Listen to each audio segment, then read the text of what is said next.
Shalom, shalom para você que está aqui no canal. Eu sou a professora Cássia Pereira. Seja muito bem-vindo aqui no canal do Ministério da Restauração. Este canal nós apresentamos aqui para você estudos bíblicos, análises bíblicas, o ensino da Palavra de Deus com ênfase na restauração, ou seja, tudo aquilo que existe na Bíblia, desde Gênesis até Apocalipse, tudo que existe nas Escrituras é propício, é oportuno e é importante para a restauração da sua vida, para o conhecimento de Deus, porque Deus disse que tudo que Ele é, tudo que Ele revelou, tudo que Ele fez, Ele deixou escrito nesta palavra. Ele disse, as Escrituras, aqui é a minha palavra. Então, aquilo que Ele fala está escrito aqui. E Ele continua falando. O mesmo Deus que falou lá no Éden, o mesmo Deus que falou na criação do mundo, o mesmo Deus que continuou falando durante toda a humanidade, durante todos os séculos que já se passaram, este Deus que se manifestou e que nunca deixou de se manifestar diante dos homens, esse Deus que nunca deixou de se auto-revelar para os homens, que esse Deus que nunca deixou de se apresentar para os homens, ok? Esse Deus, ele continua falando até os dias de hoje. Deus, ele continua o mesmo. E ele diz, a minha palavra não muda. Deus, ele é um Deus que caminha em cima da palavra dele. Então, aquilo que ele decreta, aquilo que ele fala, aquilo que ele faz, respalda todas as suas atitudes. As Escrituras diz que não existe sombra de variação em Deus. Ou seja, Deus não é um Deus que um dia é de um jeito, outro dia é de outro. Ele não é um Deus que foi criado por mãos humanas. Ele não é o divino. Ele não é uma pessoa feita de barro, nem feita de madeira. Não é pessoa, entre aspas, estou falando aqui, né? Porque quem é de madeira e de barro não é uma pessoa. Mas quer dizer, ele não é um ser inanimado. Não foi feito de barro, nem de madeira, nem de pinheiro, nada disso. Ele é uma pessoa. Deus, ele é um espírito de glória e ele se assenta em glória. Então, toda vez que uma pessoa me pergunta, ou se uma pessoa lhe perguntar, onde está o teu Deus? Não é? Acredito que você tenha ouvido muito agora, nos últimos dias, essa pergunta, onde está o teu Deus? Então, a resposta que nós temos é, onde está o nosso Deus? O nosso Deus está no mesmo lugar onde ele sempre esteve desde a fundação do mundo e faz tudo aquilo que lhe apraz, certo? Porque tudo o que acontece no mundo acontece debaixo da permissão da mão de Deus. Sejam movimentos bons, sejam cenários ruins, sejam tempos de dificuldades, sejam tempos de bonança, sejam tempos proféticos, sejam tempos de perseguição, seja o assentar de governantes, o levantar de governantes, seja para honrar governantes, seja para desonrar governantes, tudo o que acontece sobre a face da terra, o cuidado para com o povo, e as estações, e a chuva, e tudo que vem, certo? Para engrandecer a terra ou para desonrar a terra, tudo o que acontece debaixo do poder e da permissão da mão de Deus. Porque ele diz assim na Escritura, o que é o homem diante de mim? E ele mesmo responde, ele diz, o homem é como palha que se vai e se perde no vento. O homem é como uma erva, ele disse, que germina, que cresce, que tem força, que vive um tempo, mas depois murcha, seca e morre. E pode ser lançada ao fogo para ser queimada, não é? Essa é a definição muito dura e muito pesada da parte de Deus a respeito dos homens, porque ele estava dizendo sobre o poder do homem em relação ao poder dele. Não que Deus nos despreza, pelo contrário. Nós somos a coroa da criação de Deus. De todas as coisas que Deus criou, nós somos a criação máxima desse Deus, certo? Ele nos ama, ele nos respeita, e Ele quer comunhão conosco, e Ele quer que nós o reconheçamos como este Deus, e Ele quer travar relacionamento conosco. Mas quando o homem se levanta sobre a face da terra, e o homem se julga muito poderoso, e o homem se julga muito importante, e o homem começa a proferir palavras de afronta, quando o homem começa, quando eu digo homem, estou dizendo homem e mulher, não estou, eu estou incorporando aqui num contexto único, quando os homens se levantam e eles começam a confrontar este Deus, e eles começam a tocar na soberania deste Deus, porque aí vai vir um grande problema para este homem ou para esta mulher. Nas Escrituras ele deixou muito claro, você pode perseguir o filho, você pode perseguir a Deus, mas você não se levante contra a autoridade e a soberania deste Deus, porque a soberania é um dos aspectos da natureza de Deus, tá? Um dos atributos da natureza de Deus que ele não compartilha com homem nenhum. Ele compartilha muitas coisas que ele possui. Ele compartilha a alegria dele, ele compartilha a tristeza dele, porque Deus chora, sim, Deus tem sentimentos. Se nós temos sentimentos é porque ele nos deu. Se nós choramos e se nós rimos é porque ele nos fez assim como ele, certo? Porque ele diz que nós somos a sua imagem e a sua semelhança. Então, todos esses atributos comunicáveis, aquilo que Deus o que Deus consegue dividir com o homem, aquilo que ele consegue compartilhar com o homem, ele compartilha. Mas a sua onisciência, aquele que sabe todas as coisas antes mesmo que aconteça, a sua onipresença, aquele que pode estar em todos os lugares aonde ele desejar ao mesmo tempo, e a sua onipotência, aquele que detém todo o poder. Onipotência, o único que tem poder. Onipresença, o único capaz de estar presente em todos os lugares. E a onisciência, o único que é capaz de discernir o pensamento dos homens sobre a face da terra. Ele é o único ser divino capaz de ler os teus pensamentos. E ele é tão maravilhoso, e ele é tão respeitoso, e ele é tão cavalheiro, que ele escondeu isso dos olhos humanos. Um ser humano não é capaz de ler o pensamento de outro ser humano. Ele colocou um cadeado nisso. Nós que também temos espíritos, nós somos corpo, mente e espírito, e mesmo nós sendo seres espirituais, nós não temos capacidade espiritual de ler o pensamento de um outro ser espiritual, de um outro ser humano. Ele não permitiu esta invasão, por dois motivos: pela privacidade, e o segundo motivo, porque nós chegaríamos a uma loucura. Pensa você ficar lendo o pensamento de pessoas sobre a face da terra, você não suportaria tal coisa. Então ele não lhe deu isso, porque você não suportaria carregar isso. Ele suporta, certo? Então ele se manifestou de todas essas formas. E no primeiro momento da história, ele se manifestou pela criação. Então aquele que não crê, aquele que tem dúvida, olha a criação. Ele disse assim: eu me manifestei por três grandes momentos da história. Ele foi manifestado, ele foi revelado quando ele criou todas as coisas. Então a criação responde pela existência de Deus, ela testifica a existência de Deus, a criação do mundo.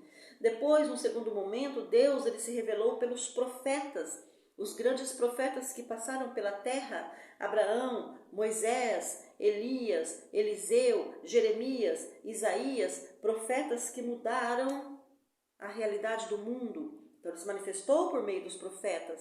Então, quando os profetas falavam, Deus falava por meio dos profetas, certo? Depois, ele se manifestou pela pessoa de Yeshua. E quando, então, ele lança o seu filho, quando ele envia o seu filho, não é? O representante do céu, o representante do reino, o enviado de Deus, o embaixador de Deus, quando ele envia o seu filho na terra, então ali o maior advento de todos os adventos do mundo, quando ele envia esse filho, então ele se auto-revela, porque daí o filho diz: quem vê a mim, vê aquele que me enviou, porque até então ninguém havia conhecido Deus nesta esfera, nesta dimensão de revelação. E o apóstolo Paulo vai dizer algo muito sério. Ele diz assim: depois do nascimento de Yeshua, depois da revelação de Yeshua, depois da missão de Yeshua e da sua morte e ressurreição, e do seu assentar à direita de Deus Pai Todo-Poderoso, depois do advento de Yeshua, os homens se tornaram indesculpáveis. Então nós podemos entender que vai haver um tipo de análise para os homens antes dele e um tipo de análise dos homens após ele, porque ele disse assim na terra: ninguém vem ao Pai se não for por mim. Então, aqui no estudo de hoje, nós vamos trabalhar um pouco mais o aspecto profético, porque nós vamos trabalhar o profeta Elias e nós vamos trabalhar um contexto profético do tempo de Elias. Mas Yeshua disse assim: ninguém vem ao Pai senão por mim. Os homens só conseguem relacionamento, restauração, reconciliação com Deus por meio de Yeshua, porque ele veio para reconciliar os homens com o Pai dele. Desde a queda, houve uma situação muito complicada sobre a face da terra, desde a queda de Adão. Nós, biblicamente, é um comentário que eu quero até restaurar aqui em você, nós não herdamos o pecado de Adão, como é ensinado na doutrina católica romana, que muitas vezes tem ainda batido nessa tecla de que a humanidade herdou a queda. Não, nós não herdamos o pecado de Adão, porque o pecado é individual, certo? Uma pessoa, ela não herda o pecado de outra pessoa. Uma pessoa, segundo a Bíblia, não responde pelo pecado de outra pessoa. Deus disse assim na Bíblia, não é? Naquele exemplo das uvas verdes. O homem vai comer uvas verdes, né? Uvas marrentas, e a boca do filho que vai ficar marrento, não é? Quando você come um caqui que não está ainda maduro, ele não é terrivelmente marrento. Se você comer uma uva que ainda não está no seu estágio para ser consumida, ela é terrível, não é? Então ele diz assim: os pais comerão as uvas verdes e os dentes dos filhos que se embotarão. Ele diz, porque ele está dizendo assim, dessa transferência, não é? Nós estamos discutindo herança maldita, hereditariedade espiritual, né? Isso aí é uma outra questão, mas eu estou dizendo aqui que você não herda o pecado de outro, você herda as consequências do pecado do outro, aí é diferente, ok? Então, por exemplo, se nós temos um casamento e ocorre um adultério e acaba vindo um filho, não é, com uma outra pessoa fora do casamento, então quando aquele filho nasce, aí aquele que se reconcilia com o seu cônjuge começa a olhar aquele filho fora do casamento e começa a enxergar ele como um problema, não é? Ora, então veja, ele herda, certo? Toda a família, tá? O outro cônjuge que não praticou o adultério, os filhos daquele casamento, toda a família, não é? Todos herdam a consequência daquela situação, porque aquela pessoa passou a fazer parte também agora da família, porque ela vem de uma descendência sanguínea e ela vai ser reconhecida pelas leis dos homens como filho legítimo. Ora, veja bem, então é isso que eu estou falando. Nós não herdamos o pecado de Adão, nós herdamos a consequência do pecado de Adão, correto? Certo? E a consequência do pecado de Adão refletiu sobre a face da terra. E Deus não amaldiçoou os homens, certo? Deus disse assim: maldita será a terra por tua causa. Então a terra recebeu o impacto do pecado de Adão. Por isso que hoje nós temos que plantar, colher com o suor do rosto. Porque foi o que Deus disse, porque nos tempos de Adão, a terra prosperava por si só, certo? Ela criava por si só, ela dava frutos por si só, e Adão comia, ok? Então, isso vai ficar bem claro, porque nós vamos entrar num estudo agora, que você tem que entender essa natureza desse Deus e alguns princípios que a Bíblia nos traz. Porque você se pergunta, por que essas coisas acontecem? Por que aquela pessoa matou a outra? Por que o pai matou o filho? Por que o filho matou o pai? Por que aquela pessoa estuprou? Por que essa criança nasceu com câncer? Se Deus é bom, por que a criança nasceu com câncer? Porque eu quero dizer para você que a terra sofreu, certo? O dano do pecado de Adão. Então nós viemos da terra, ok? Nós somos criados da terra, da parte de Deus. Nós temos no nosso corpo os elementos que possuem na terra. Nós temos água no nosso corpo, não é? Nós temos substâncias no nosso corpo que tem na terra. Então, quando a terra sofreu o impacto, os homens também sofreram o impacto. E o pecado entrou na terra. Então, nós que nascemos nesta terra, nós que somos criados nesta terra, nós sofremos as consequências do prejuízo que existe na terra. Por isso que coisas acontecem, mas não que você herdou o pecado de Adão. Nós herdamos a consequência. Tanto é que quando Yeshua chega na terra, ele chega para restaurar. Por isso que alguns teólogos chamam Yeshua do segundo Adão, porque ele veio em forma humana para restaurar aquilo que foi destruído lá atrás. Então é em Yeshua que acontece a restauração. Por isso ele diz assim, que ninguém volta a ter um relacionamento com Deus se não for por ele, ok? Se não for por ele. A salvação dos homens a partir dele passa por ele. Então você pode correr para onde você quiser. Você pode adorar o Deus que você quiser. Você pode invocar a entidade espiritual que você quiser. Você pode adorar os seus ídolos. Você pode adorar os seus deuses. Mas tenha sempre em mente uma coisa. A salvação, ela passa pela pessoa de Yeshua. Porque isso foi ele quem disse. Ninguém vem ao Pai se não for por mim. Então não adianta você procurar atalhos. Só existe um Deus. Só existe um Deus, que é o Deus Pai. Só existe um Deus. E o seu enviado, o seu filho Yeshua, no qual ele elevou a categoria de Todo-Poderoso sentado à sua direita e que hoje rege sobre a face da terra. Então todas as coisas que acontecem estão debaixo dos pés de Yeshua e pela permissão deste Deus. Ok? Então, esses princípios precisam ficar claros para você, essas introduções que eu estou fazendo. E no estudo de hoje, nós vamos dar um título para a nossa aula. Você vai ver aí na tela o título da nossa aula, chamada Tempos de Eliarro. Elias, o profeta Elias, o nome dele em hebraico, o nome original de Elias é Eliarro, certo? E a narrativa do profeta Elias se encontra no livro de 1 Reis, no Antigo Testamento, o livro de 1 Reis, que vai do capítulo 16 até o capítulo 19. Aqui é onde você encontra a narrativa. Então, depois da aula, você vai abrir a sua Bíblia e vai fazer esta leitura para que você possa ter mais conhecimento ainda. Evidentemente que aqui, depois desta aula, eu vou dar aqui um breve contexto histórico sobre os tempos de Eliarro. Por quê? Porque algumas pessoas conhecem a Bíblia em profundidade, outras pessoas não. Algumas coisas que eu vou falar aqui, outras pessoas já conhecem isso de longa data na sua caminhada cristã. Outras pessoas estão chegando agora no canal, certo? E não conhecem nada disso, não tiveram ainda acesso ao conhecimento bíblico. Então eu vou dar esse contexto histórico para localizar você no tempo e no espaço. E eu tenho certeza que depois desse estudo, muitas perguntas suas serão respondidas, ok? Vamos lá então.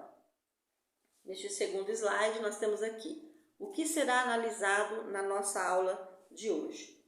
Primeiro, o cenário político nos tempos de Elias, o que estava acontecendo com a política em Israel. O cenário religioso, os deuses da prostituição, Azerá e Baal, que são os deuses que entraram dentro de Israel. O comportamento do povo depois disso. Elias agiu debaixo de uma palavra de Deus. Ele foi comissionado por Deus para fazer algo tremendo na terra e ele se procedeu debaixo deste decreto de Deus. Okay? E depois, por fim, Elias versus restauração, que é onde então nós fecharemos a nossa aula. Vamos prosseguir, que tem bastante coisa aqui. O cenário político nos tempos de Elias, certo? Então, eu já dei estudos anteriores aqui no canal, você vai voltar aqui, vai aparecer aqui em cima para você, até o título da nossa aula. Eu coloquei aqui em aulas anteriores sobre o reino de Israel, quando Israel foi dividido ao meio, não é? Então aí ficou o reino do norte e o reino do sul. Eu vou mostrar um mapa aqui para você, depois a gente volta aqui no nome dos reis. Aqui, este mapa que está aparecendo para você aqui, você pode ver ele com bastante clareza. Eu procurei um mapa bem colorido para que você possa se identificar aqui, se localizar, ok? Aqui onde está em amarelo, essa parte amarela chama o Reino de Judá, ou o Reino do Sul, não é? Pode ver que Israel foi dividido praticamente ao meio. O Reino do Norte ficou com uma quantidade maior de terras, tá? E o Reino do Sul, estados menores, bem?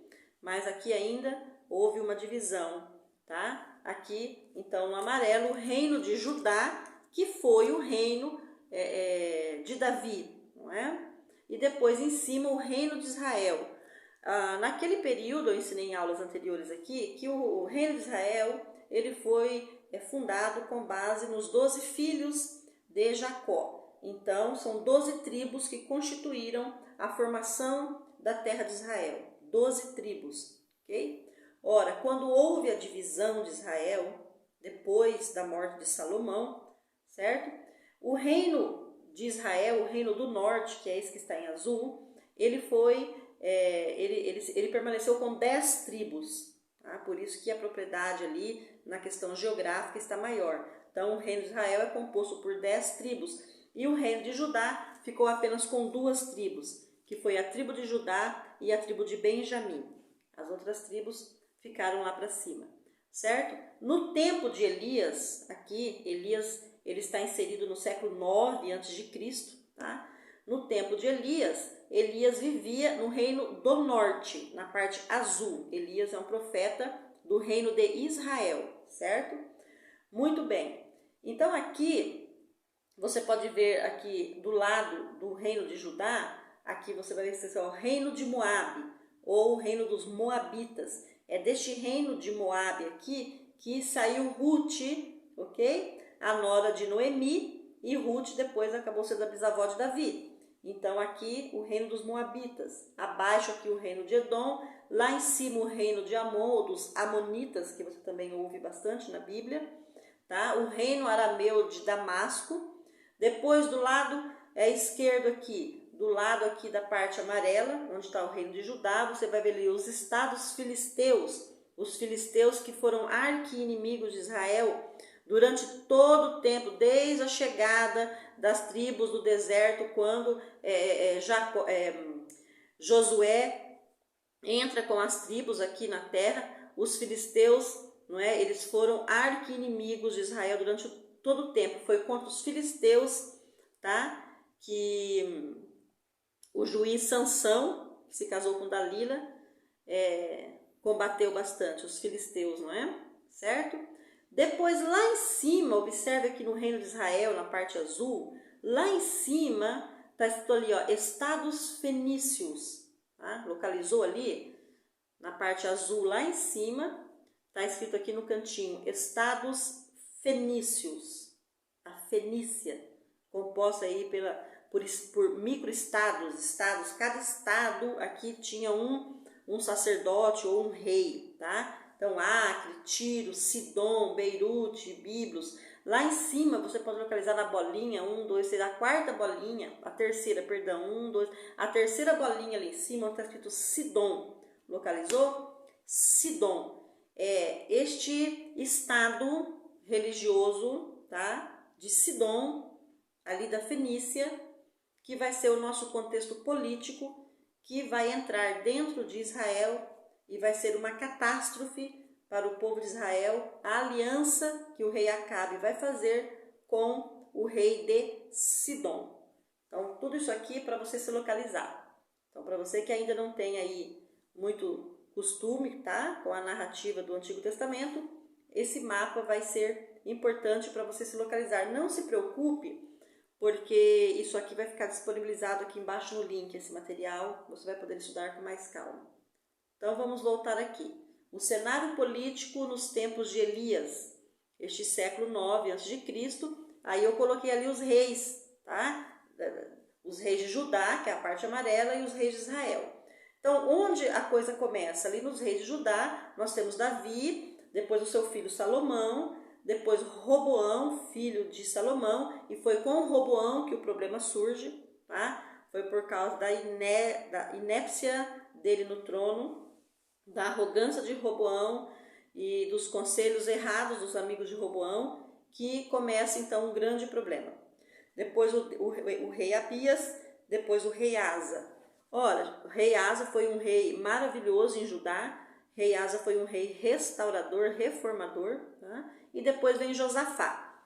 Então, aqui no período de Elias, de Eliarro, em Judá, ali a parte do reino, a parte amarela, em Judá reinava o rei Josafá, certo? Na parte azul, que foi depois iniciada o reino por Jeroboão, Deus, quando o reino se divide em dois, não é? Deus entrega para Jeroboão o reino de Israel com uma missão espetacular. Deus tinha grandes propósitos para o reino do norte, mas Jeroboão se perde também na caminhada. Depois vem Nadab, Baasa, Elazim, Onri, aí o rei Acabe. Então, o nosso contexto político de hoje aqui nessa aula é o rei Josafá reinando no reino do sul, em Judá, e o rei Acabe reinando no reino de Israel, o reino do norte. Dois grandes reis, um no sul e um no norte, certo? Ora, quando Josafá senta no trono, certo?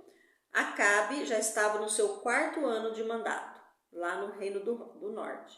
E Josafá ele reinou por 25 anos em Jerusalém, no reino do sul. Aqui no reino do norte, com Acabe, ele assumiu o trono no 38º ano do rei Asa, que era pai de Josafá, certo? Já fazia 38 anos que Asa estava no governo, quando o rei Acabe assume no reino do norte. E depois Acabe acabou reinando ali no reino do norte por 22 anos. Então, Josafá no sul, 25 anos, e Acabe ao norte, 22 anos. Esta aqui é o resumo dos reis, das descendências dos dois reinos, para que você se sinta localizado. Então, Josafá na parte amarela e Acabe na parte azul, ok? O que acontece aqui? Porque a ênfase vai ser o reinado de Acabe.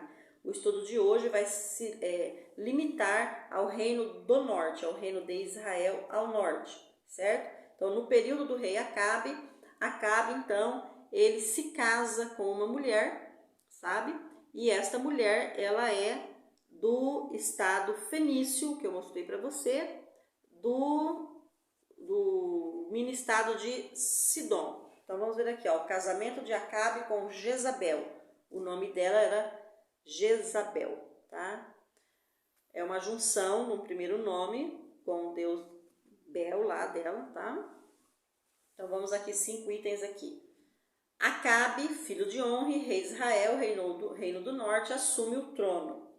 Ele foi um rei idólatra como o pai dele.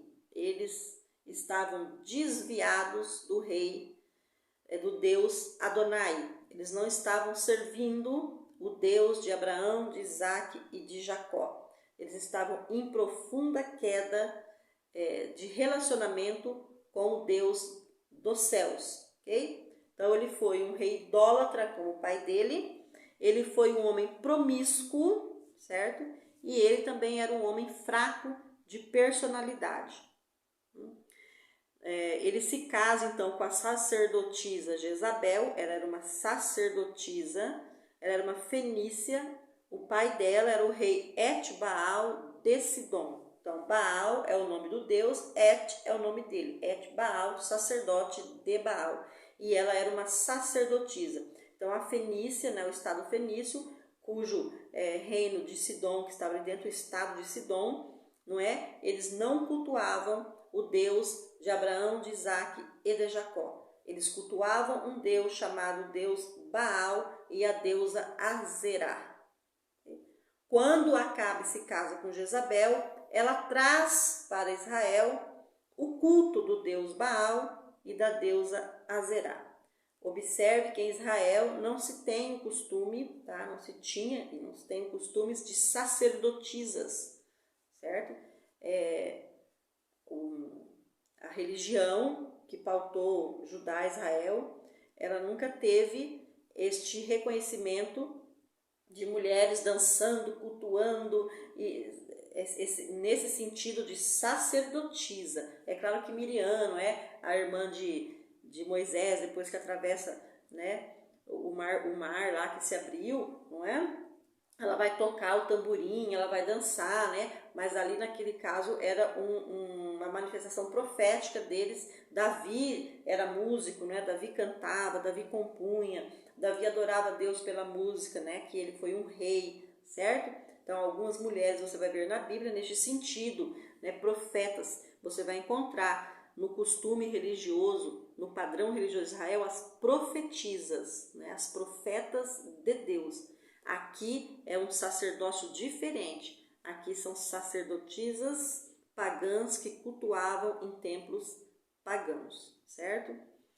Casamento político em busca de prosperidade para Israel. Quando Acabe decide então se unir com Jezabel, ele faz essa aliança política com o rei Etbaal, ele estava buscando a prosperidade para Israel. Então, o discurso dos pobres, né? Eu preciso prosperar o reino, eu preciso trazer favores para os pobres, eu preciso pôr comida na mesa do pobre, não é? Eu preciso o rei precisa manter o pobre debaixo dos pés dele, não é verdade? Então, eu domino aqui por meio da mendigância, ok? Então, ali o discurso de Acabe foi, olha, eu preciso prosperar a minha nação, certo? Preciso prosperar o necessitado. Então, eu vou me casar aqui com Jezabel, fazer este pacto com Etbaal e trazer ouro e prata para a minha nação. Ok?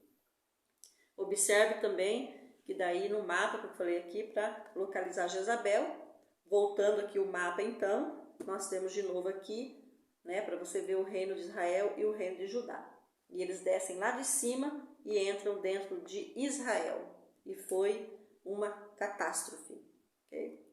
Seguindo, qual era o cenário religioso nos tempos de Elias? O que estava acontecendo em Israel, o que estava acontecendo em Judá, o que aconteceu ali no Reino do Norte? Vamos aqui acompanhar, porque é um contexto pesado, então eu vou acompanhando aqui o texto e já vou dando as explicações, ok? Muito bem, Jezabel possuía forte personalidade, certo? Ela era uma mulher dominadora, inteligente, eficaz, religiosa e mística, certo? Então ela levantava a bandeira da religião, que ela era uma mulher religiosa, mas ela era uma mulher também mística, ou seja, ela era uma mulher que entrava na dimensão espiritual da sua religião, certo? Então ela não era só uma mulher religiosa, ela era uma sacerdotisa, ou seja, por meio dela se invocavam os demônios dentro de Israel. Ela era a que liderava, ok? Presta atenção, ela era a que liderava o culto.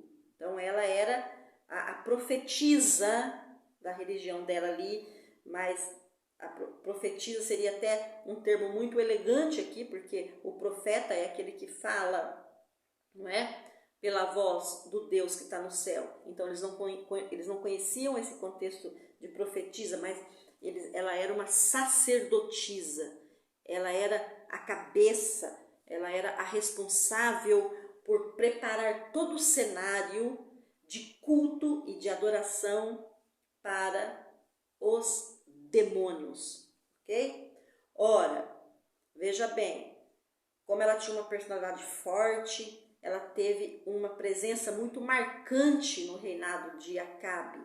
E quando ela percebeu que Acabe era um homem que começou a ouvi-la, era um homem que viu que ela tinha uma capacidade de governo, quando ele percebeu que ela era uma mulher que enfrentava coisas que ele não queria enfrentar, ele começou a deixar Jezabel entrar e governar, dominar ali, tá?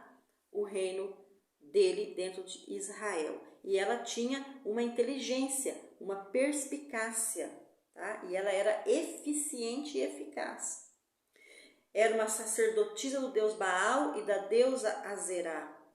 O casamento com Acabe, rei de Israel, proporcionou um sincretismo religioso, uma junção idólatra de seus deuses nos costumes israelitas.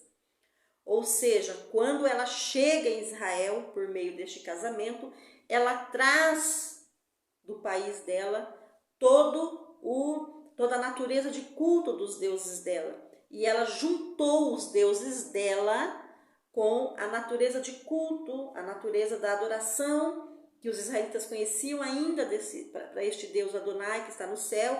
Ela então insere os deuses dela no meio da religião, ela junta a religião dela com a religião de Israel e ela transforma isso num sincretismo religioso e isso virou um balaio de gato, entendeu? Então, com a desculpinha de dizer que reconhecia o Deus Adonai, a desculpinha de que ela conhecia o Deus do céu, que ela também respeitava o Deus do céu, ela junta a adoração, o culto e os costumes religiosos de Israel com os costumes dela. Então ali foi uma junção terrível no qual Deus considerou uma profunda abominação, porque o Deus que está nos céus, ele não divide glória com ninguém. O Deus que está sentado nos céus e que faz tudo aquilo que lhe apraz, ele não divide o trono dele com ninguém. Ele não divide a adoração dele com deuses criados na terra. Ele não divide a glória dele com estátuas, com estatuetas, com árvores, com entidades demoníacas. Ele não divide a glória dele com outras religiões criadas no mundo que cultuam outros deuses, não é? E que afrontam a glória dele, certo? Então ele não divide a glória dele com ninguém. Isso ele disse na palavra dele, certo? Mas ela causou isso dentro de Israel e isso levantou, isso suscitou a ira de Deus, ok?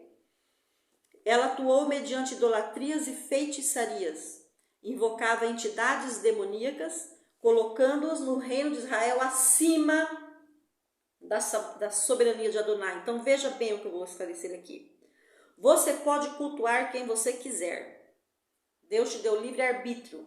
Uma das grandezas que nós carregamos dentro de nós é o nosso livre-arbítrio. Deus te deu livre-arbítrio.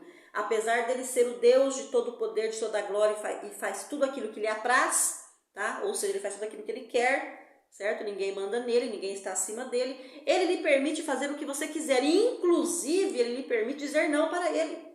Nós somos a única criatura, tá, que Deus criou sobre a face da terra. De todas as coisas que Deus criou, nós somos a única criação dele, no qual ele deu permissão para dizermos não para ele. Ou seja, eu não quero cultuar você. Eu não quero adorar você, eu não quero ser o seu adorador, o seu discípulo, eu não quero que você seja o meu mentor, eu não quero que você seja o meu Deus. Ele lhe permite isso.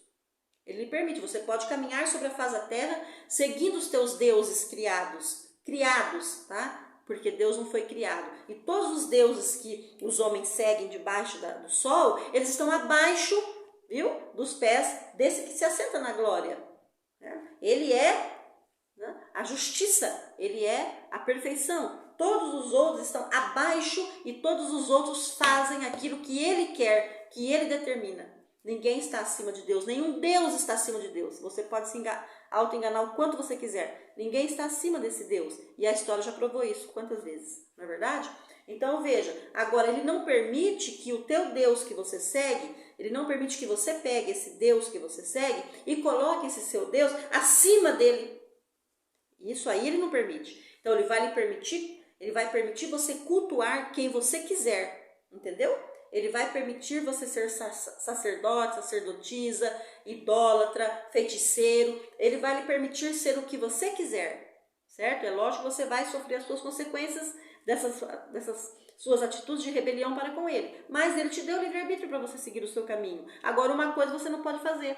Você não pode pegar o seu Deus criado, entendeu? E colocar ele acima do poder do Deus que está no céu. Porque quando você faz isso, aí você suscita a ira dele. E aí é muito difícil a sua situação, porque ela pode se tornar irreversível, ok? Então foi isso que Jezabel fez. Quando ela traz o Deus Baal e a deusa Azerá para Israel, ela determina que este culto seja acima do culto do Deus de Israel. Ora, agora eu te pergunto, quem é o homem diante de Deus que eu expliquei lá no começo, antes de entrar nesse contexto? Ele disse, você é como uma erva que nasce, cresce, murcha, seca e é lançada ao fogo para queimar. Você passa. Ela está falando assim para você, você passa. Você não tem poder nenhum acima do meu. Você é efêmero. Você tem um tempo determinado na terra. E Deus, ele é eterno. Ele não tem um tempo determinado. Ele é eterno. Certo? Muito bem. No item 5, nós temos aqui. Ela usou recursos da tesouraria real. Veja bem aqui, ó. Veja bem. Presta muito atenção nesta aula de hoje. Ela usou recursos da tesouraria real para financiar sua idolatria e seu culto, pois trouxe um séquito de sacerdotes e falsos profetas consigo para cultuar seus deuses no palácio real, por meio de danças, músicas, comidas, autoflagelos. Eles se chicoteavam, se cortavam, derramavam sangue para os seus deuses, faziam sacrifícios de sangue, altos flagelos, orgias e deboches. Então veja bem o que foi que ela fez. Quando ela se casa com Acabe, e quando Acabe está sentado no governo de Israel, e ela está sentada junto com Acabe no governo de Israel, não é? Então, o que ela faz? Ela abre a porteira da gastança. Ela lança mão de recursos públicos de Israel. Ela lança mão de recursos dos ministérios de Israel. Ela lança mão dos recursos dos ministros de Israel. E ela, então, em nome da categoria, em nome da ala, não é? Da adoração. Então, ela cria ali, não é?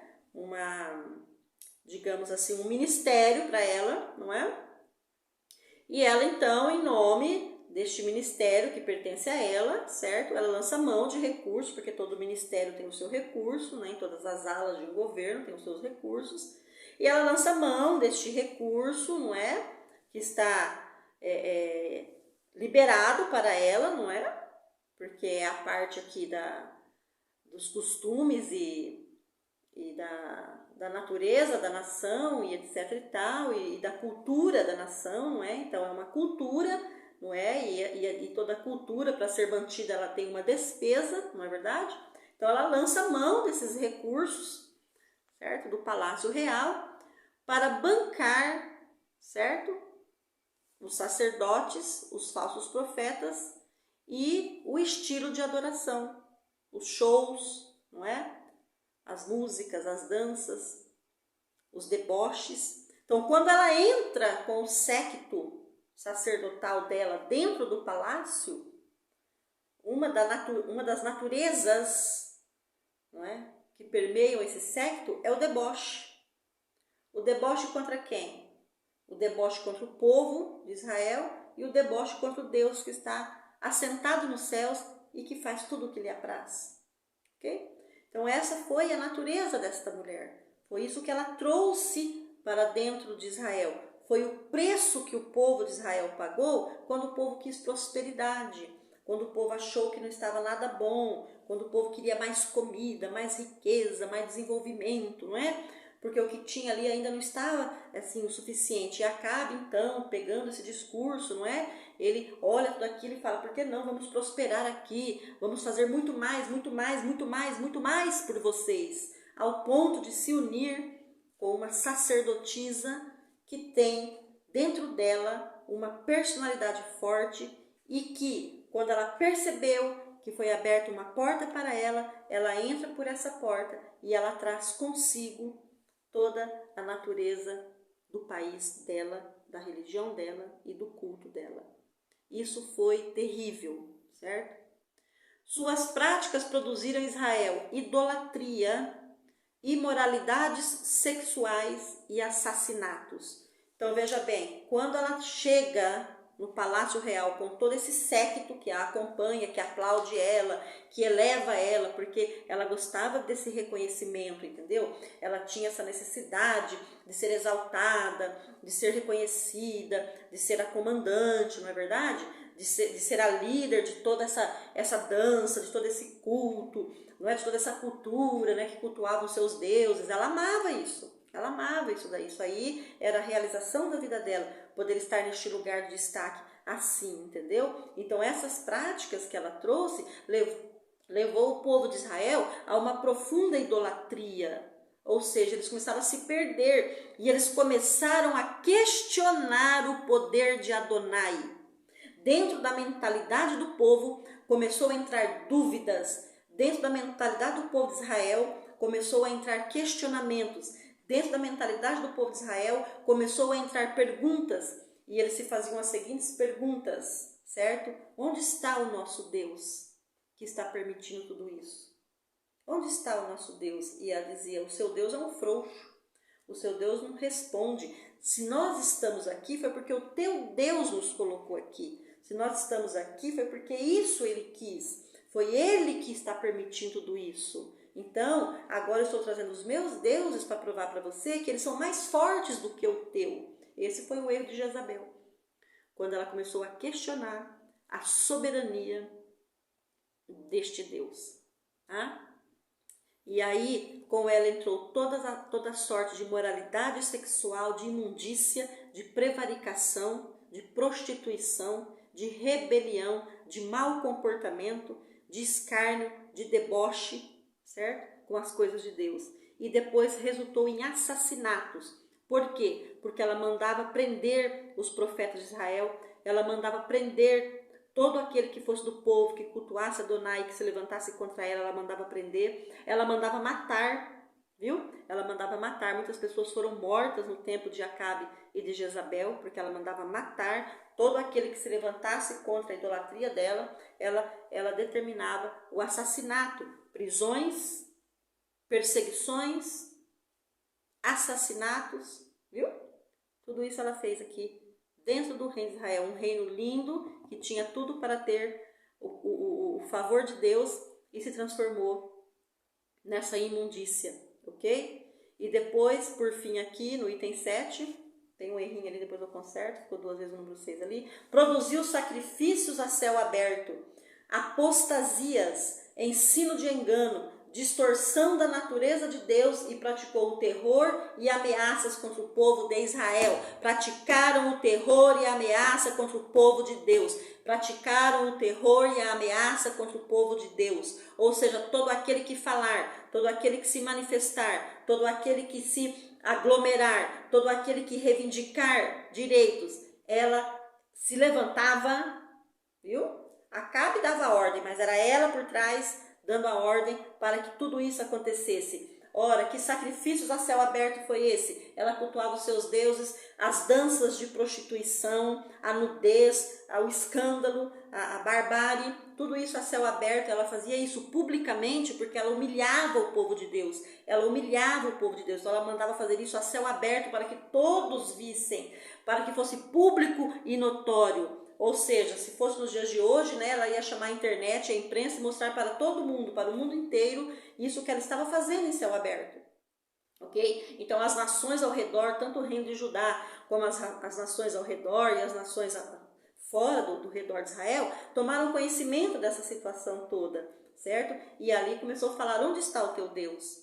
Onde está o teu Deus? Que nós estamos fazendo tudo isso, não acontece nada, porque o nosso Deus é mais forte. Onde está o teu Deus? Não é? Sacrifícios a céu aberto, apostasia. Gente, o que é apostasia? A apostasia é o abandono da fé, tá? A apostasia é o abandono, não só o abandono da fé, como a renúncia da fé. De qual fé? Desse Deus que está no céu, o Deus de Abraão, Isaac e Jacó. Então, toda vez que você ouvir falar em apostasia, significa que está acontecendo o abandono, a renúncia da fé daquele Deus que está no céu e colocando o outro no lugar. Ok? Distorção da natureza de Deus. Deus é amor, Deus é bonzinho, Deus ama todos, Tudo é permitido, qualquer culto é permitido, desde que os homens se amem. Não tem problema ter sincretismo religioso, todos os homens se amam, Deus ama todos os homens, Deus criou todos os homens, certo? Uma distorção da natureza de Deus e da forma como Deus exige de ser adorado. Porque Deus não chama o homem para adorá-lo mediante imoralidade sexual. Deus não chama o homem para adorá-lo mediante idolatria. Deus não chama o homem para adorá-lo com escárnio, com sacrifícios, com autoflagelo. Você não vai encontrar na Bíblia, em nenhum momento, Deus dizendo que era para você se chicotear, que era para você se cortar, que era para você se mascarar, que era para você ficar com nudez, com orgia sexual. Deus nunca, em hipótese alguma, inclusive ele vai dizer assim, tal coisa nunca me passou pelo meu pensamento, nunca passou pela minha mente tal coisa, porque Deus ele é santo e lindo. Vamos lá. A prostituição religiosa. Quem era o deus Baal? Baal era um deus cananita. Era adorado para a invocação de chuva, orvalho, trovões e relâmpagos, significado do nome senhor, marido ou proprietário. Cultuado mediante orgias, sacrifícios humanos, viu? Tinha que matar a gente lá no altar. Só que daí o sacrifício humano eles faziam escondidinho, viu? Criança, virgem, aí eles faziam escondidinho o sacrifício humano, né? Para ninguém ver, tá? Ofertas de primícias e sempre com uma consorte, sempre com uma esposa, Ishtar ou Astarote. Considerado como um senhor. Vamos chamar a nossa divindade aqui, ele é o senhor que rege aqui, tá? O Deus Mor aqui da religião. Apontado na Bíblia diversas vezes pelo profeta Jeremias, no deserto com Moisés, na Babilônia. Esse demônio aí, esse demônio Mor aí, desde sempre ele está andando pelos séculos, aí mudando a roupagem. Num século ele tem uma forma, no outro século ele tem outra forma, e no século 21 ele tem outra forma, ele tem outra roupa, ele tem outro nome, viu? Os nomes vão variando, mas é Baal ali, tá? Azerá, deusa cananita da fertilidade, também conhecida como Astarote, considerada mãe de Baal, tá? Azerá era mãe de Baal, não é? Identificada no livro de Deuteronômio, lá já em Deuteronômio, no livro de Moisés, no Pentateuco, no capítulo 7, deusa da fertilidade animal, humana e da colheita, culto sexual entre mãe e filho. Olha aqui a situação que chegou dentro de Israel, viu? Sexo entre mãe e filho. Então era permitido lá no culto de Jezabel, mãe e filho terem relações sexuais. Você vê isso na Bíblia? Você vê Deus mandando isso? Você vê Deus mandando isso? Você vê Deus mandando fazer isso? Certo? Ao contrário, ele disse assim, honrai o teu pai e tua mãe, para que você viva bem, para que você viva muito tempo e se dê bem na terra, para que você tenha uma vida longa e tenha prosperidade. Honre teu pai e tua mãe. Foi isso que ele mandou fazer.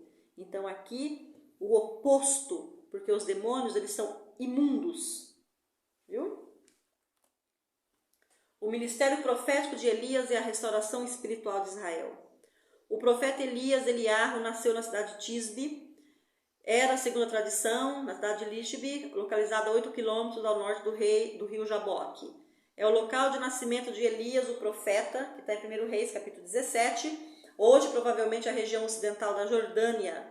No período, região das tribos de Naftali e Gade e uma parte de Manassés. Foi chamado por Deus para exercer um ministério profético em Israel, o reino do norte, onde combateu a idolatria do rei Acabe e sua esposa Jezabel. Deus vai levantar um profeta para combater eles dois. Ok? No livro de 1 Reis, a partir do capítulo 17, consta a narrativa inicial desse profeta grandioso. Para quem não se lembra, Elias foi aquele profeta que foi elevado aos céus na carruagem de fogo. Então Elias é um homem que não conheceu a morte, tá? Por isso que lá em Apocalipse fala que Deus enviará novamente Elias para fazer uma revolução na terra. No fim dos tempos, Elias vai ser devolvido à terra, vai fazer aqui uma revolução espiritual na terra e depois ele será assassinado na terra, porque ele vai ter que passar pela morte, porque lá no passado ele não havia passado, ok? Ele profetizou 3 anos de seca sobre o reino de Israel, onde cessou a chuva, o orvalho e as manifestações da natureza, para mostrar ao povo israelita que os deuses Baal e Azerá eram deuses falsos e não detinham poder algum. Por que ele fez isso? Vou voltar aqui no slide. Está falando aqui, ó, que Baal era o deus da chuva, do orvalho, dos trovões e dos relâmpagos. Por isso vem o profeta ridicularizar esse demônio, tá? Dizendo aqui agora para esse demônio. Então Deus levanta Elias, e aqui no capítulo 17 diz assim: Elias, o tesbita, que vivia entre os colonizadores de Gileade, confrontou Acabe e disse: assim como vive o Eterno, o Deus de Israel, a quem sirvo, nos próximos anos haverá uma seca severa no país. Não cairá uma gota de orvalho ou uma gota de chuva enquanto eu não ordenar. Então, durante 3 anos, Israel ficou sem chuva. Você tem noção? Pense hoje, nós que vivemos aqui no Brasil, tá? Esse país continental, essa dimensão maravilhosa. Pense aqui, você, 3 anos sem chuva, 3 anos sem orvalho, 3 anos sem as manifestações das estações, porque Deus levantou o profeta para dizer para o povo de Israel: vocês estão adorando um demônio que não presta para nada, porque todo demônio, que é um anjo caído, serve a Deus, serve a Yeshua, presta culto a Yeshua. Eu vou te provar isso. No ministério de Yeshua, quando Satanás se levanta para tentar o Messias, o que ele faz? Ele fala sobre a fome, que ele pode ir lá no deserto, se você quiser eu te dou comida. Jesus responde para ele: nem só de pão viverá o homem. Depois ele leva Jesus, faz outra proposta para Jesus, até que ele leva Jesus no alto, de um monte, ele mostra todos os reinos da terra, e diz assim: se você me adorar, se você se curvar para mim, eu te levantarei e te colocarei sobre todos os reinos da terra. Ali foi onde ele tocou na soberania do Deus que está nos céus. Se você me adorar, ali então Jesus o repreende, porque até então Jesus estava apenas citando a Bíblia para ele, citando as Escrituras para ele, mas ali naquela hora Yeshua o repreende e diz assim: sai de diante de mim, Satanás, saia da minha frente, porque está escrito: somente a Deus adorarás e somente a Ele prestarás culto. Oh, coisa maravilhosíssima! Então você pode cultuar Baal, você pode cultuar Azerá, você pode cultuar os teus deuses, você pode cultuar quem você quiser. Não tem problema nenhum. Deus te deu livre-arbítrio para você cultuar quem você quiser. Tá vendo aqui, ó? Tá aqui na história. Cultue quem você quiser. Desde que você entenda que estes ídolos, que são demônios personificados em forma para te enganar, estes ídolos, tá? Estes demônios, prestam culto a Deus e adora a Deus. Então você tem um semideus, viu? Você tem um Deus que não presta para nada. Porque a hora que Deus der a ordem para ele, ele abaixa a cabecinha dele e ele tem que falar amém para Deus. Certo? Então, quem você quer escolher?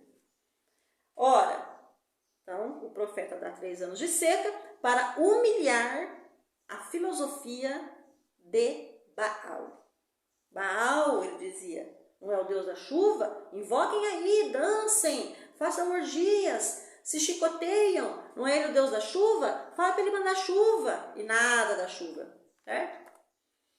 Elias agiu debaixo de uma ordem de Deus. Então aqui, eu quero que você preste bastante atenção. Essa nossa aula vai ter aproximadamente 1h15 minutos. É uma aula um pouquinho longa, porque é um estudo, viu, gente? Não tem como você dar um estudo de 10 minutos, tá? Eu posso dar uma palavra para você de 5 minutos, um versículo bíblico, explicar algumas coisas básicas e rápidas. Mas aqui nós estamos fazendo uma análise. Nós estamos fazendo uma análise do contexto bíblico, trazendo para os dias atuais, para o século XXI. Porque a coisa se repete. Tá? Só muda a roupagem, só muda ali o contexto, só muda o cenário, mas tá? O que está envolto É a mesma situação, são os mesmos demônios, são as mesmas atitudes humanas, ali se repete, a prática se repete com outra roupa, com outro nome, com outro costume, mas a prática, tá, o princípio da idolatria e do culto se repete. Assim como as mesmas coisas que Deus fez lá para combater isso, Deus faz hoje. Então, onde está o teu Deus? Te perguntam. O meu Deus está assentado no trono e ele faz tudo o que lhe apraz, ok? Ele faz tudo o que ele quer. Do mesmo jeito que ele levantou profetas em Israel para desmascarar cultos satânicos, ele levanta até hoje. Agora, o que você não pode é se levantar contra sistemas idólatras quando Deus não te mandou. Não é? Porque Elias, ele foi debaixo de uma ordem de Deus. Por que ele foi debaixo de uma ordem de Deus? Porque havia chegado o tempo. Ora, quanto tempo Acabe governou sobre Israel? Ele governou em Israel por 22 anos. Não foram 2 dias, 3 dias, não foi 1 ano, não foi 4 anos. Ele reinou por 22 anos. Então, soma aí, amigo, soma aí os anos deste rei. Soma os anos deste rei, você vai chegar em 22. 22 anos ele reinou sobre Israel e trouxe toda essa imundícia sobre Israel.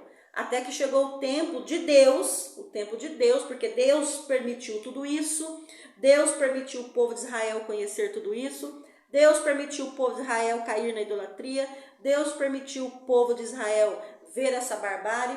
Deus permitiu o povo de Israel assistir todo este culto, porque Deus queria mostrar para Israel a diferença entre aqueles que seguem a Baal e aqueles que o seguem. Ele quis mostrar a diferença que existia entre os falsos profetas de Baal e os profetas da Bíblia. Ele quis mostrar a diferença entre quem ele era e quem eram os deuses de Jezabel e de Acabe. Por isso que Deus permite certas coisas, para que você possa entender a diferença de quando é Deus que está no negócio e quando não é Deus quem está no negócio. E todo o povo perece, porque o povo quis, porque o povo concordou, porque o povo colocou lá, entendeu? Então todo o povo sofre a seca, todo o povo sofre a consequência do pecado, seja pessoas boas, sejam pessoas ruins, sejam as pessoas que cultuam a Baal, sejam as pessoas que cultuam ao Deus que está nos céus. Todo o povo sofre a consequência do culto a Baal. Todo o povo sofre a consequência de um governo de Jezabel e Acabe. Todo o povo sofre. E todo o povo de Israel ficou 3 anos sem chuva. Não foram apenas os seguidores de Jezabel e de Acabe. Não foram apenas os falsos profetas. Todo o povo ficou sem água e sem recursos, ok? Porque Deus queria mostrar que ele era o único, poderoso do céu, que faz todas as coisas. Então, onde está o teu Deus? Eu faço todas essas coisas hoje aqui, no século 21. Onde está o teu Deus?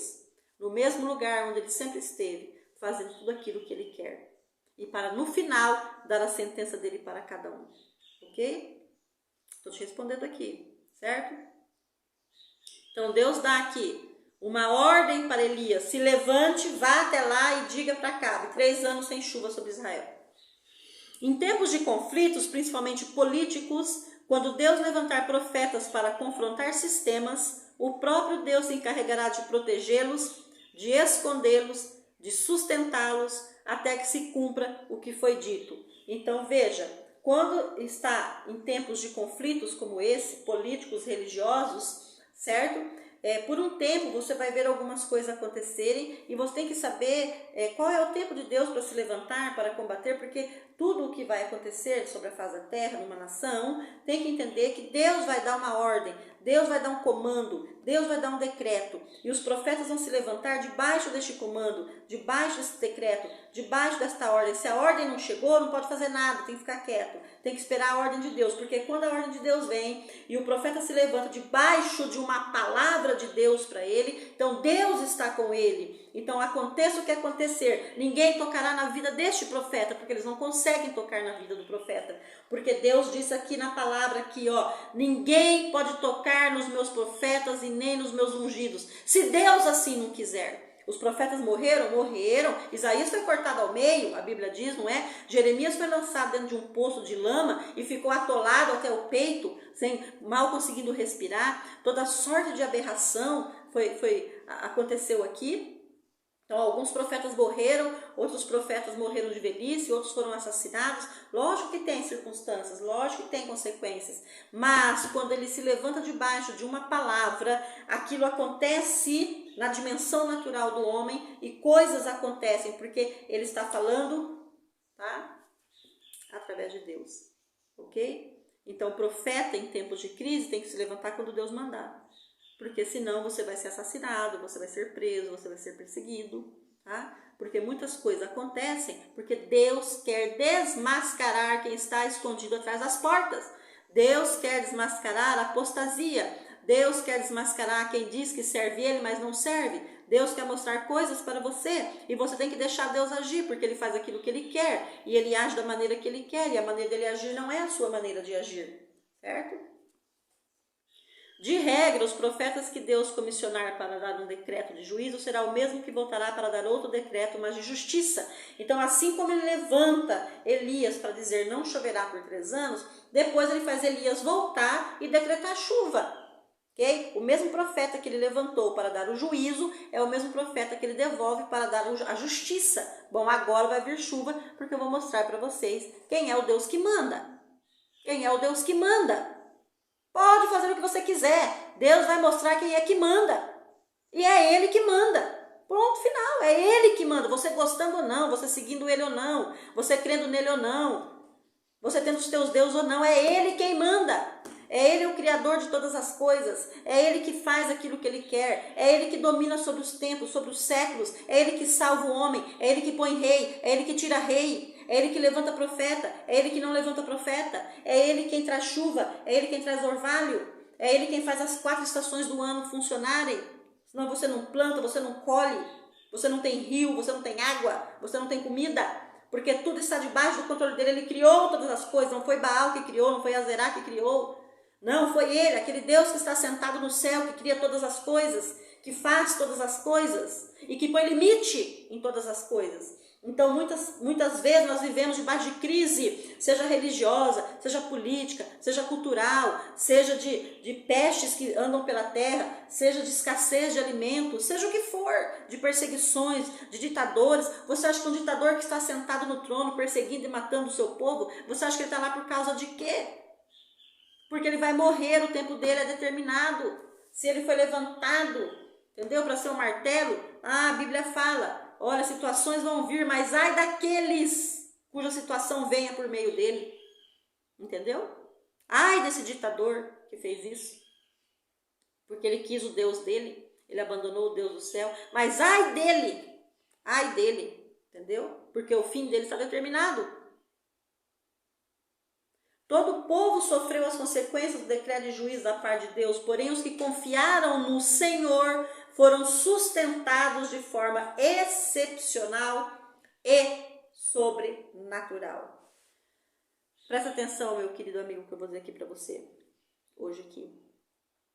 Aconteça o que acontecer no mundo, aconteça o que acontecer nas nações da terra, aconteça o que acontecer na nossa própria nação, não importa.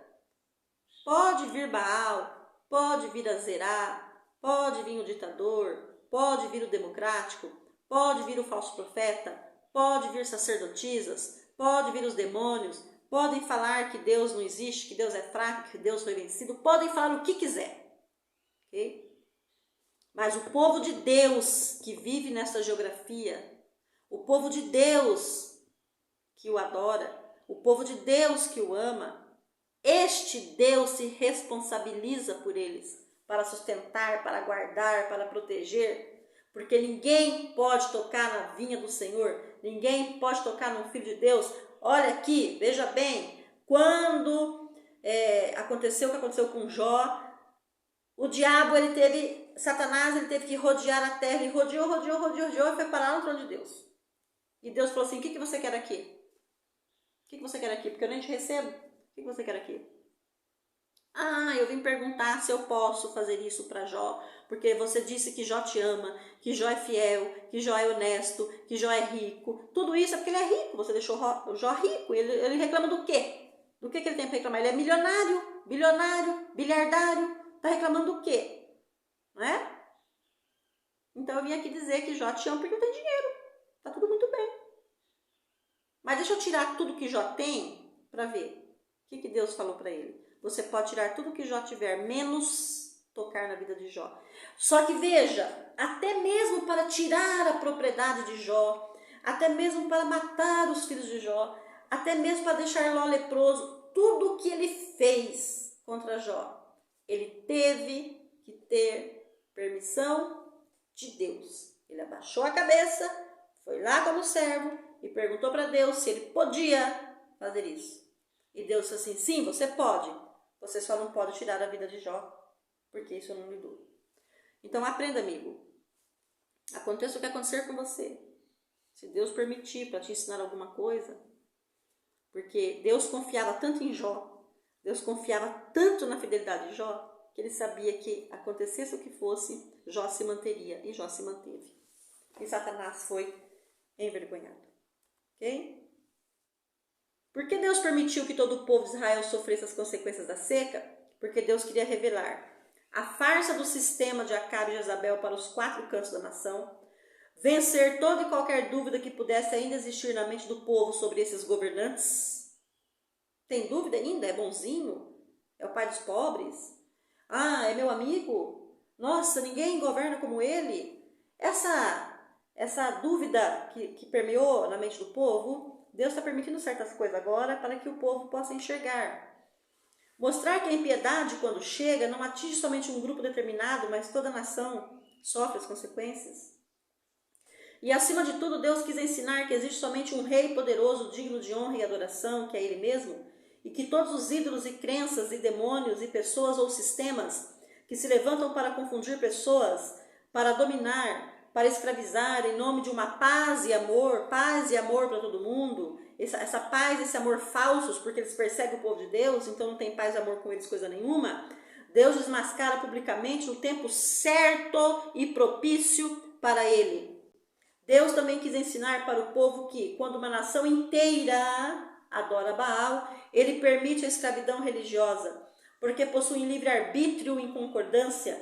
Porém, quando uma nação o ama e um determinado grupo se levanta para desacreditar o povo dele e seu sistema por meio de engano, idolatria e apostasia, então ele levanta profetas para confrontar o sistema corrupto, a orgia religiosa e o engano humano. É isso que Deus faz no tempo dele. E para concluir a nossa aula, crises vão surgir na terra, sistemas pagãos, idólatras, ateístas e corruptos vão se levantar em governos, nações serão escravizadas por homens dementes e cheios de demônios. Os profetas e os filhos de Deus sofrerão sim a perseguição. Muitos morreram no passado e ainda morrerão, mas Deus ainda é Deus. E Ele age soberanamente sobre todos e sobre tudo. E Ele ainda faz acontecer na terra grandes feitos para livrar e libertar povos que o reconhecem e que o amam. O mais importante aqui é entender que toda e qualquer luta contra sistemas, devemos estar debaixo de uma ordem de Deus. Quando Ele dá essa ordem, a vitória vem.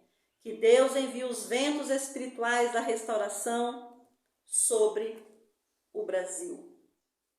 Então, veja bem, não se desespere, não fique angustiado, não fique perguntando onde Deus está, não fique tentando Deus, porque isso, porque aquilo, porque Deus permite que sistemas governem para tirar de trás das portas pessoas que são escondidas, dizendo que amam a Deus, dizendo que adoram a Deus quando não amam e não adoram coisa nenhuma, quando eles adoram a demônios, pessoas camufladas e escondidas, e quando o sistema idólatra se levanta numa nação, essas pessoas, elas sentem a porta aberta, elas veem que as janelas e as portas estão abertas, então, como elas estão tendo respaldo por autoridades maiores que estão liderando este sistema, então elas saem de trás das suas portas elas saem de trás dos seus esconderijos e elas mostram a cara, porque Deus faz com que as pessoas mostrem as suas caras.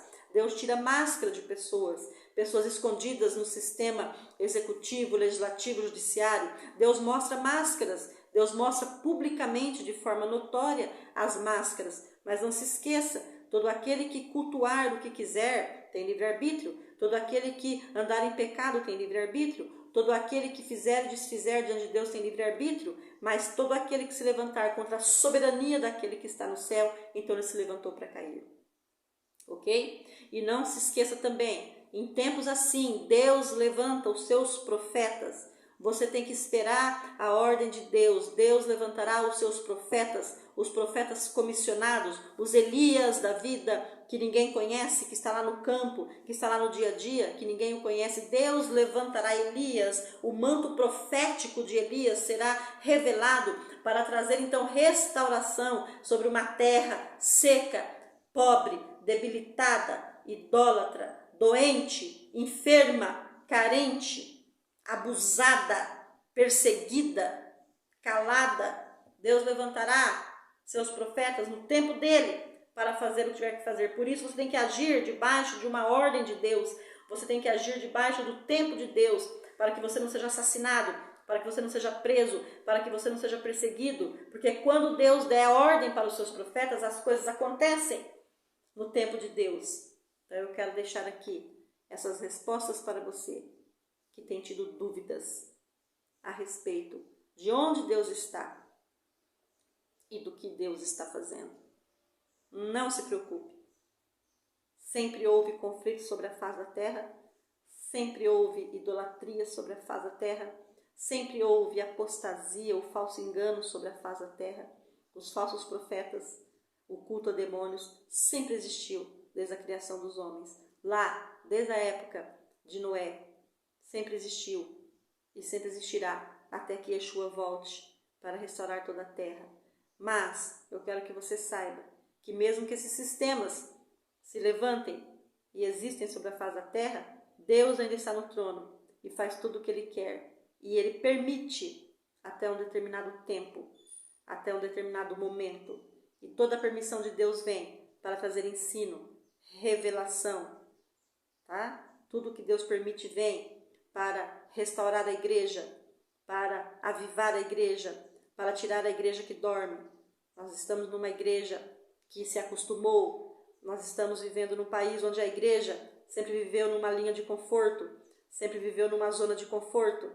Nós estamos num tempo em que a igreja vai se unir, vai ser avivada novamente, restaurada pelo poder de Deus. Seus profetas serão levantados, a voz se levantará. Só que quando Deus levantar esses profetas, saiba você que o sistema de Deus é o que predomina e sempre predominará, até que Yeshua venha nos céus, restaure a terra e habite conosco aqui. Shalom Adonai, até o nosso próximo estudo. Que a paz de Deus esteja com você, que o conforto de Deus esteja com você, toque a sua vida, desempenhe os seus projetos, siga os teus sonhos, tenha uma vida normal, que aquele que está nos céus está cuidando de você. Amém?